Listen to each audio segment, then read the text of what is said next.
Hi, I'm Becky Brune, and welcome to my tribute banner series.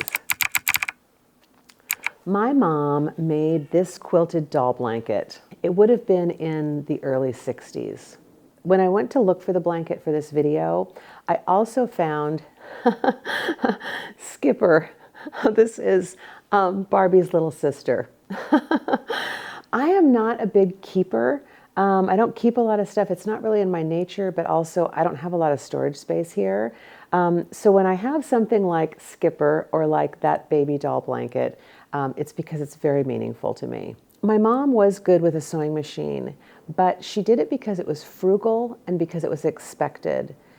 Inside her heart, she was an academic and an athlete. So when the 1970s came with women's liberation and the ERA, she quietly let go of sewing. She went back to school and she took up running. And eventually she earned 2 master's degrees and became a competitive marathon runner. We were all, including my dad, very proud of her. But why a fabric tribute banner to a woman who basically quit sewing as soon as life let her? 2 reasons. My mother was my introduction to sewing. I remember the smell of her sewing machine. I remember the little light from the sewing table where she was working. My mom is inextricably connected to my creativity. And number 2, it is a perfect use of Liberty fabric.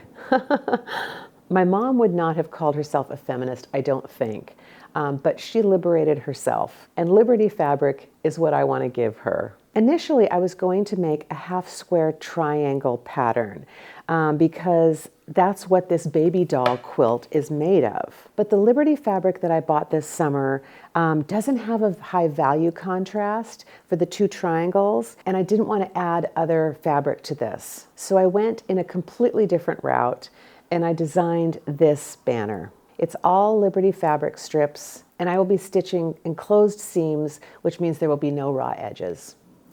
I started with, you're not going to be able to see this, are you? Let me hold it up. I started with practice fabric because I wanted to make sure that all of the right sides were going to be out, which is a little bit complicated. And I ended up making myself this instruction sheet, which I kept on the table the whole time. It took me a while to choose a thread color. I'm a big fan of coordinated color, but it would mean that my stitches will not be visible, which in my case is not entirely a bad thing. This technique is called pojagi. It is a Korean fabric technique. It's certainly giving me a chance to practice my hand stitching. While I was quietly sewing on my own, it occurred to me that I am not completely convinced that my mother made that baby doll quilt. She would have made us stuff for our dolls, blankets for our dolls, without a doubt, but I find it very hard to imagine her making a fiddly little half-square triangle pattern for a quilt, for a doll. I think it's possible I have a stranger's handiwork in amongst my most treasured possessions. Liberty is an amazing cotton fabric from the UK.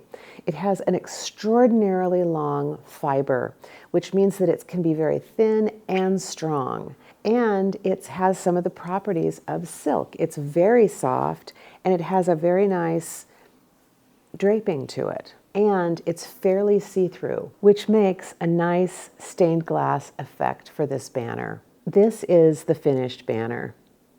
I absolutely love these fabrics. And I know you can't see it very well, but my stitching has improved. And here it is at night. Thank you to my mom for being a role model and an inspiration. And I will see you in my next tribute banner video. Bye.